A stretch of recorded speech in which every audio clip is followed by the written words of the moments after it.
Looks like Keir Starmer have been humiliated by Nigel Farage in front of millions. Oh, you love to see it, folks. Trump kept adding fuel to the fire. During another interview, this time with a British tabloid journalist in Florida, he smirked, saying, "If Starmer had been in charge during Brexit, the UK would have never left. He'd be the type to sign away your fishing rights for a photo op in Brussels."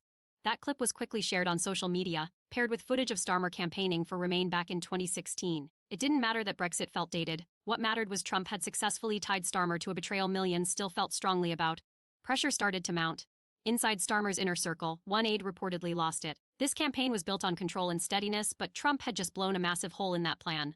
They felt they were taking on water fast. Wow. Has these UK politician, or in this case Keir Starmer, ever think before they go against somebody? I'm gonna say the same thing I said in my Collective Shout video in my second channel.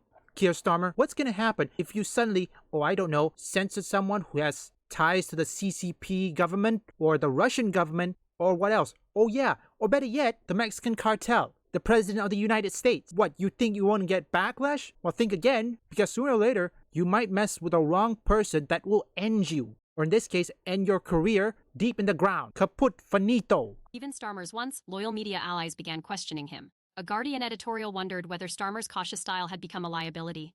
Meanwhile, a columnist from The Times noted that in a world of blunt instruments, Starmer looked like a velvet glove with no fist inside. For someone who spent years positioning himself as the trustworthy, grown-up option, this was brutal. People weren't seeing competence anymore, they were seeing absence. Things got worse when whispers began to leak from within Labour. Senior figures, speaking anonymously, voiced doubts about whether Starmer could handle the storm.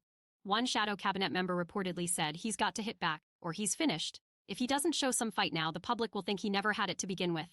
But Starmer hesitated. His instinct was to play the long game, to avoid confrontations, to stay above the fray. But this wasn't a courtroom, it was a battleground, and he was losing.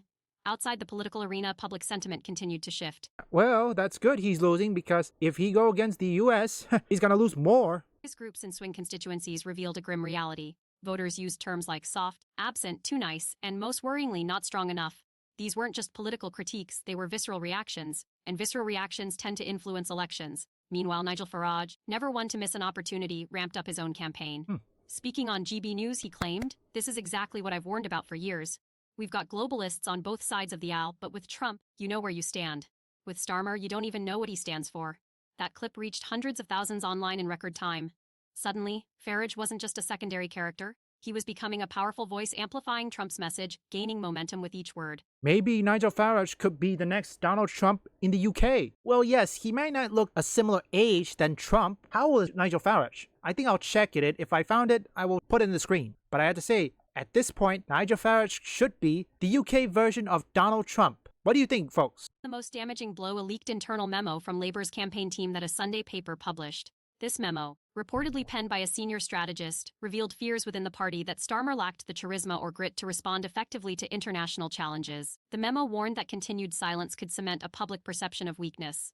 The immediate fallout was severe. It was no longer just outsiders saying it, now it was his own team. The image was burned into the public consciousness. A formidable foreign leader speaks boldly, while the domestic one remains silent. One takes charge, the other fades away. Trump had drawn the line, and whether through strategy or fear, Starmer chose not to cross it. Now, the looming question over Britain wasn't about policies, manifestos, pledges, or party loyalty. It was pretty straightforward. Do you want a prime minister who can stand his ground? By the time the dust began to settle, the damage was irreversible. The headlines came and went. The interviews played ad nauseum.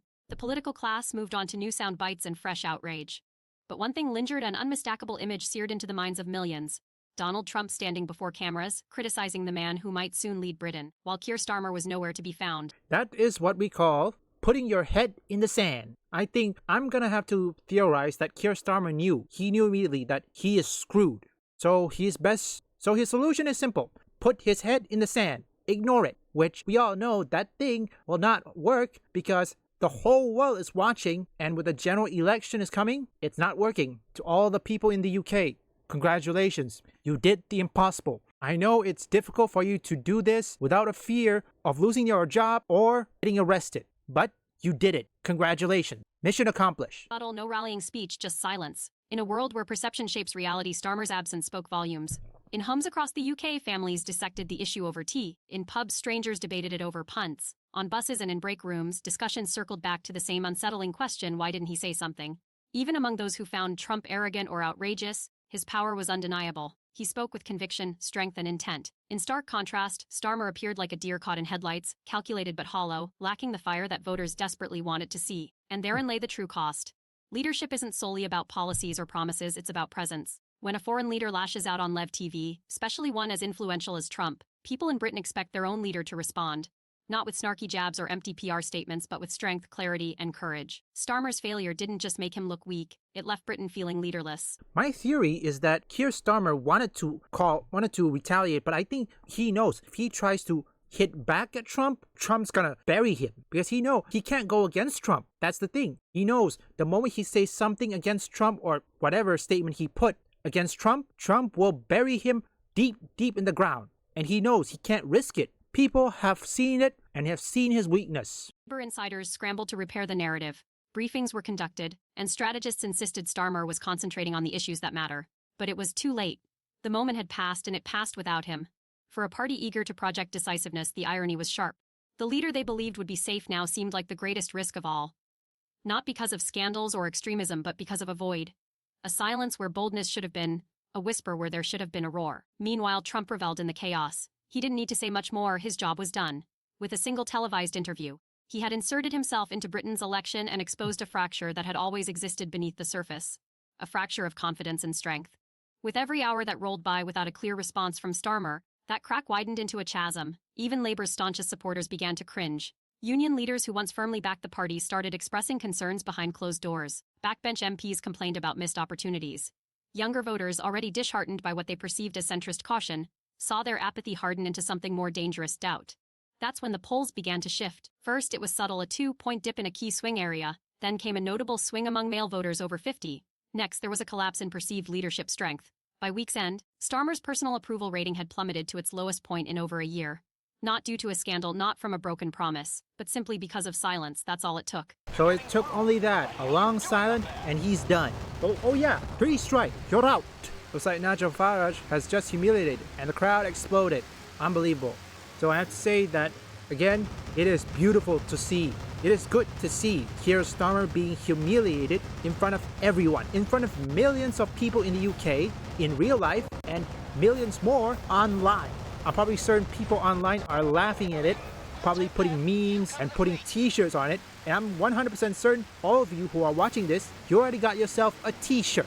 Another thing, I like to emphasize what's happening in the breaking news. This is breaking, okay? I'm not gonna react to this. It says here the speaker, Nigel Farage, or in this case, the speaker announced Nigel Farage as the next UK Prime Minister. I will also leave that video either on the description or in the pinned comment so you can watch it. I didn't think Keir Starmer would last, like what, 2 years? Maybe 3? Again, also to the people in the UK, you did a good job.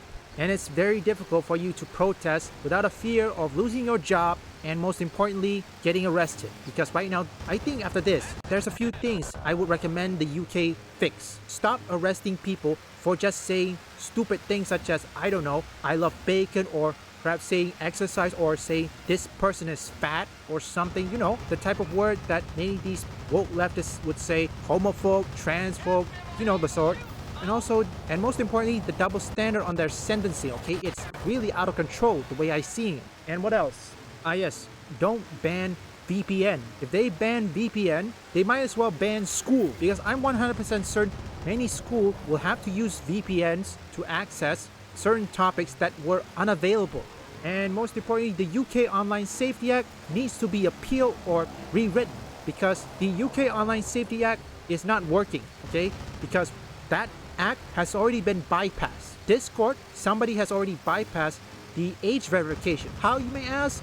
Simple. Death Stranding 2 photo mode. That is the first thing. But what do you think, folks? What else should the UK fix after Nigel Farage is confirmed, or in this case rumored to confirm to be the next Prime Minister? What do you think should be fixed? Give me your answers in the comments. He did it! He did it! Ah, God, it's still floating. What do you guys want to play Santa and drop something down their chimney?